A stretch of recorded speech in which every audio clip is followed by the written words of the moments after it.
Good afternoon, class. Good afternoon. How was your lunch break? It was good. Good. Did y'all do anything fun for spring break? Just stayed home and watched movies. Just stayed home. Okay, sounds like fun. Pretty easy spring break. I actually went camping for the first time, so that was pretty fun. That's cool. Now, we're going to get started on a introduction to inferencing today. And your objectives are, you, the students, will be able to define what it means to infer, and you're going to be able to identify how to make inferences in the real world through the use of a picture, magazine ad, and magazine article as your first examples.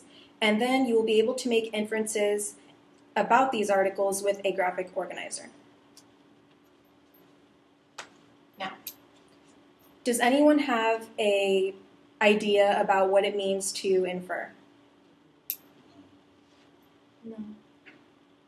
No? Okay, let's start with an example. If I came into class today and you saw that my nose is kind of red, I'm sweating, coughing, sneezing, what would be your assumption? You're sick. I'm sick? Okay, what led you to believe that I could be sick? Just Your actions, coughing, sneezing, your red nose. symptoms. The symptoms? Good job, Joey. Okay, when you make inferences every day, and what it means to infer is that you're making an educated guess. You're making these educated guesses based around other clues, like the symptoms of a person or what you're going to read in this article later. I'm going to give you an example, a video clip using the master of inferencing, of making educated guesses. I'm going to show you, I'm going to turn off the lights here. I'm going to show you a clip from BBC's Sherlock starring Benedict Cumberbatch, and this is from episode 1, A Study in Pink. And while we're watching this clip, I want you to take down some notes and just notice what he is asking himself when he is studying this person right here, and how he is asking these questions when he is making inferences.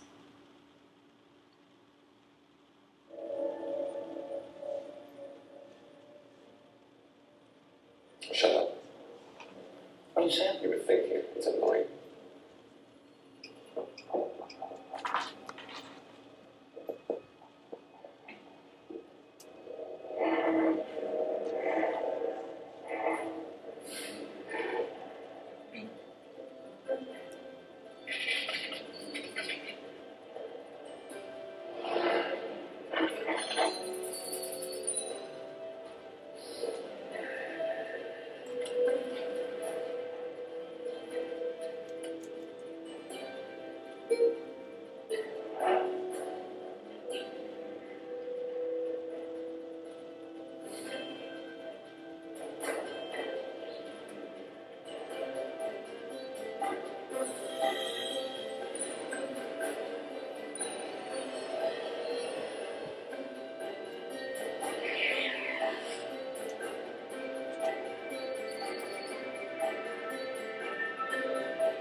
Got anything? Not much. She's German. Rache, German for revenge. She could be trying to tell us Yes, something. thank you for your input. She's German. Well, she's not. She's from out of town, though. Intended to stay in London for one night before returning home to Cardiff. So far, so obvious. Sorry, obvious. What about the message? Sorry, Watson, what do you think? Look at the message. Body, you're a man of the man. No, we have a whole team outside. They won't work with me. I'm breaking every rule letting you in here. Yes, because you need me. Yes, I do. Good help me. Dr. Watson. I'll do as he says, help yourself. Anderson, keep everyone out for a couple of minutes. What am I doing here? Helping me make a point. I'm supposed to be helping you pay the rent. This is more fun. Fun? There's a woman lying dead. Perfectly sound analysis, but I was hoping you'd go deeper.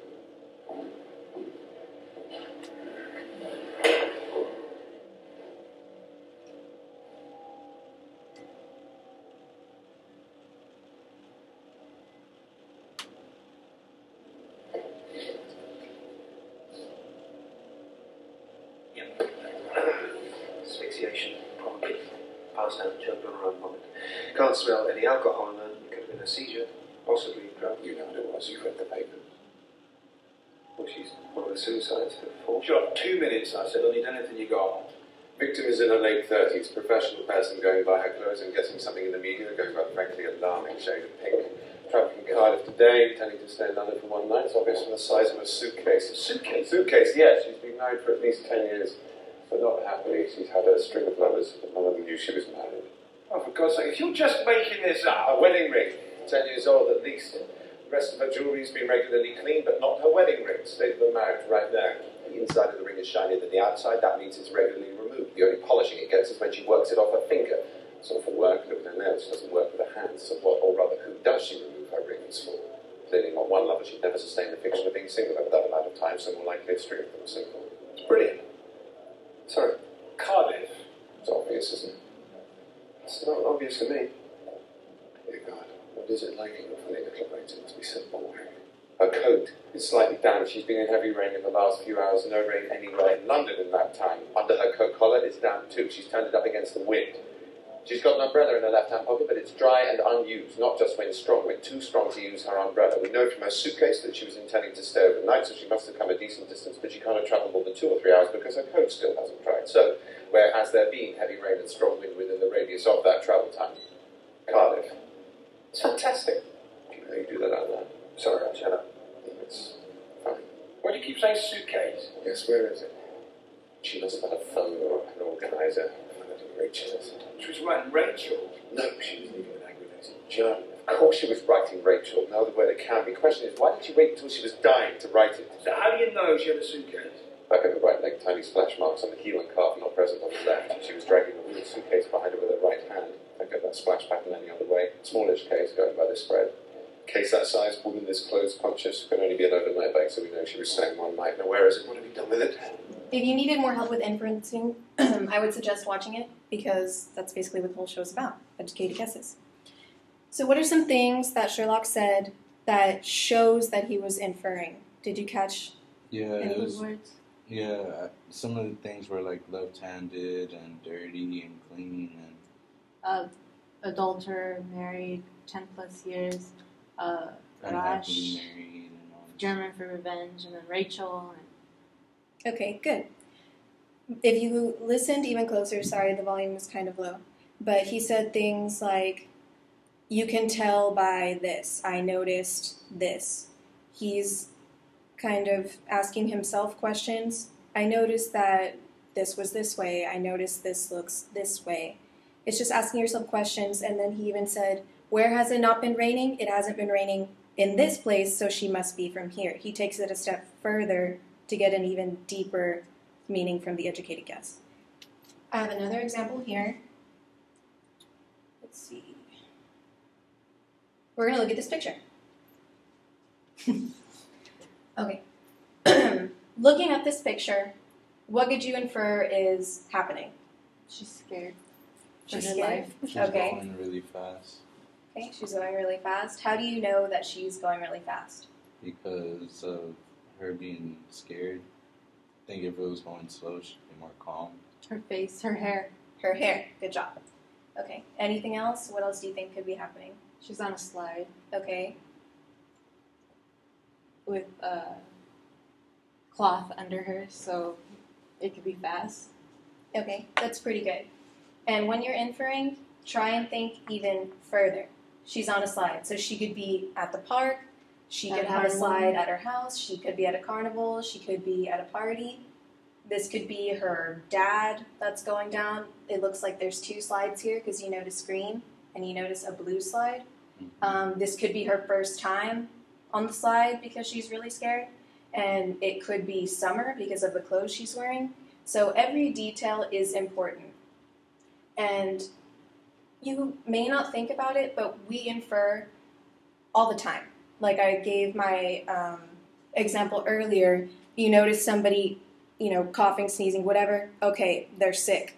You just think that to yourself. You don't realize you're inferring. Or somebody's wearing all black and they have really big hair and they have the Cure t-shirt on, right? She's got to be goth. Just looking at just a few of those things. And what we're going to do now, I have a magazine article and picture for us to look at, which is on page 35. Okay. Now try and fold it over and not look at the rest of the page. Let's just focus on the picture. Oh. Okay. Looking at just the picture and the title, what do you think this article is about? The valley and either the bad things that happen in the valley. It could be two ways. It could be either like the crime and everything that's the dark side, or it could just be like the partying that happens at the bars at night. So It could either mean two things. Well, if I didn't know this magazine was local, I would think this might be like a book. A book? Okay. Because like of the owl being on the front and the hands, I mean, there's nothing to really like, for me to conclude that, you know, they're referring to a place, like locally. Okay. Now, you mentioned an owl. That's good. What do you think about when you think about an owl and then you have this connection of the title referring to the valley? Is there something that you think about? Nighttime. Nighttime? Okay. Anything else?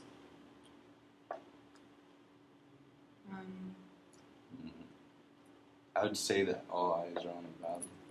Okay.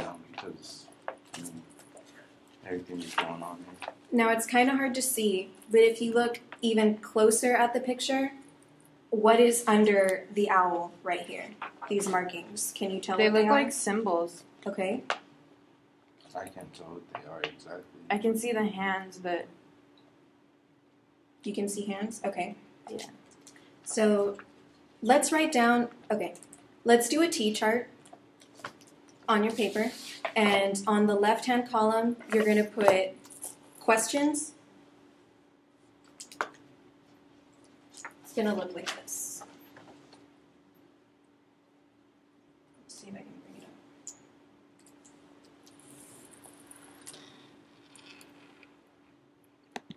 up. Okay, here we go. It's going to look like this. The left side will say questions, and the right side will say my conclusions.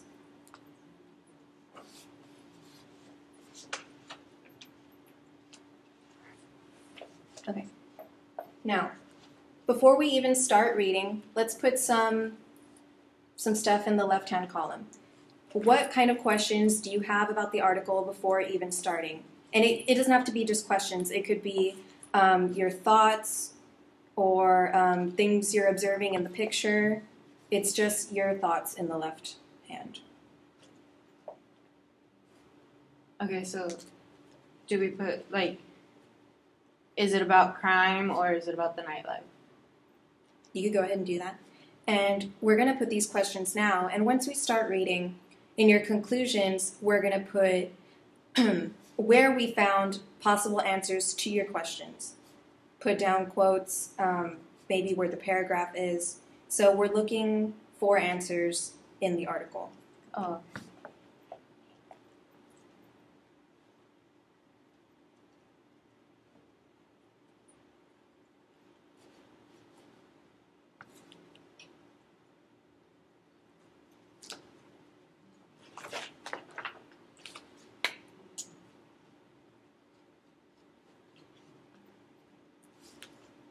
Gonna go ahead and see if I can get a pen really quick.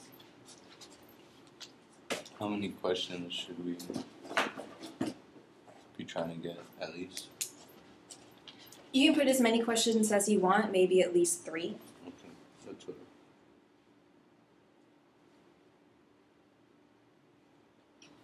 Okay. What was one of your questions that you wrote down? What is the meaning of the hands? I want to know why they put the hands. Okay, that's good, Joey. What about you, Brittany? I put, is it about crime or about the nightlife? Okay. Let me know when you're done with your questions. Okay. Okay. You can go ahead. Sorry. You can go ahead and turn to the other side, or you can open it all the way. Now, Brittany, what is the title of the beginning of this article on this page? Exploring our superstitions. Okay, now, thinking about the picture and now connecting to this new title here, does it make you think of even more things that the article could be about? Yes. Yes? Yeah. Okay. What could one of those things be? Like the Mexican or the Valley culture, like of the superstition, like the evil eye, or if a black cat walks across your path, you turn around, or don't walk under a ladder, or the mirror breaking, or Okay. the holy water. And Right. So let's go ahead and begin. Just follow me along. Okay, we're going to go through this article, and I'm going to start reading, and I may call on you to read after me. We won't read the whole thing, and I'm going to stop you at certain points where we need to look deeper into the article. So just follow along, and then we're going to take some notes. Exploring our superstitions.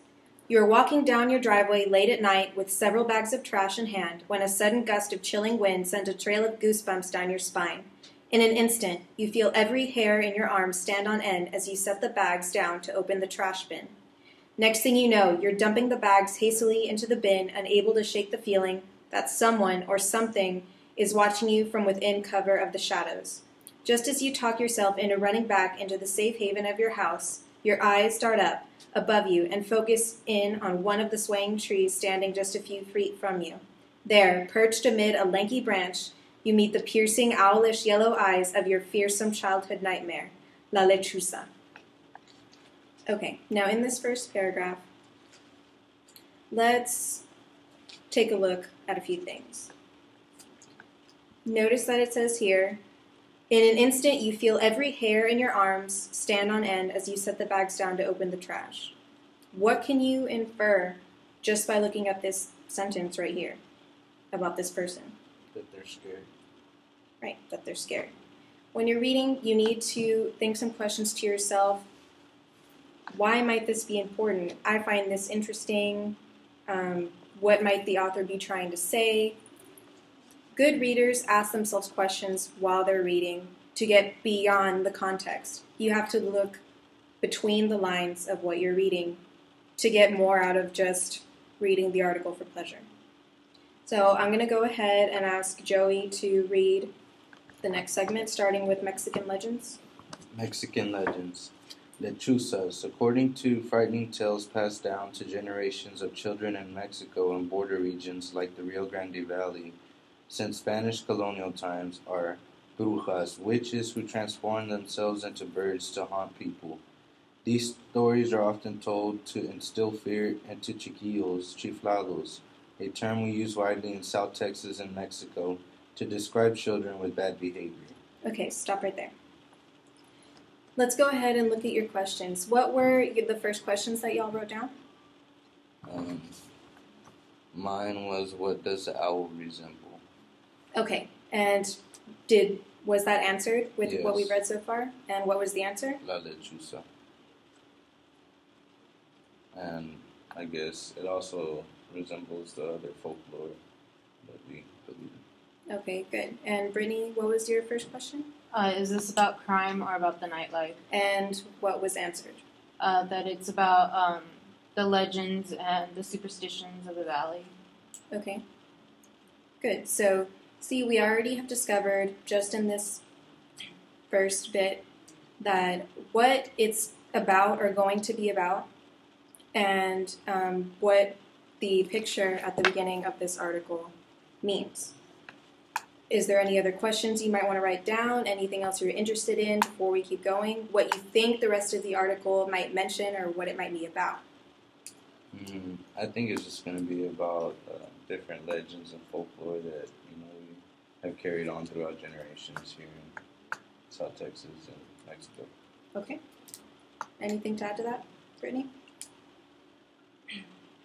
I think it might have to do with more of like how we teach like the younger generations to like how to fear certain things and like to how to believe in certain things, like just so they carry it on to the next generation and to the next generation. So the legend like keeps growing as time goes on. I think it serves like the multi-purpose. Like discipline, but also like legend and tradition. Those are some really good answers. And where did you find that? Like, where can you give me textual evidence that it says those things? Well, it says, from what Joey just read, in the first paragraph from Mexican Legends, La Chusa, according to the frightening tales passed down to generations of children in Mexico and border regions like the Rio Grande Valley since Spanish colonial times, are brujas, witches who transform themselves into birds to haunt people. And then it says that these stories are often told to instill fear into bad behaving kids. So they're trying to have their children be obedient, act a certain way by instilling fear into them, as opposed to maybe just talking to them some sort of way, another type of conditioning. So let's go ahead and continue. Brittany, why don't you go ahead and start from Although the Details? Although the details of these daunting legends vary depending on the storyteller, some narrate that lechuzas are the restless spirits of women tormented in death by the betrayal of an unfaithful husband. Other legends told in Mexican and Hispanic cultures here in the valley include La Llorona, the wailer, whose loud cries can be heard as she hunts for her two precious children that she drowned in the river, and El Cucuy, or Cuckoo, a monster that thought to be the Hispanic version of the boogeyman. Tales of this mythical monster are used by adults in many cultures to frighten children into compliant behavior.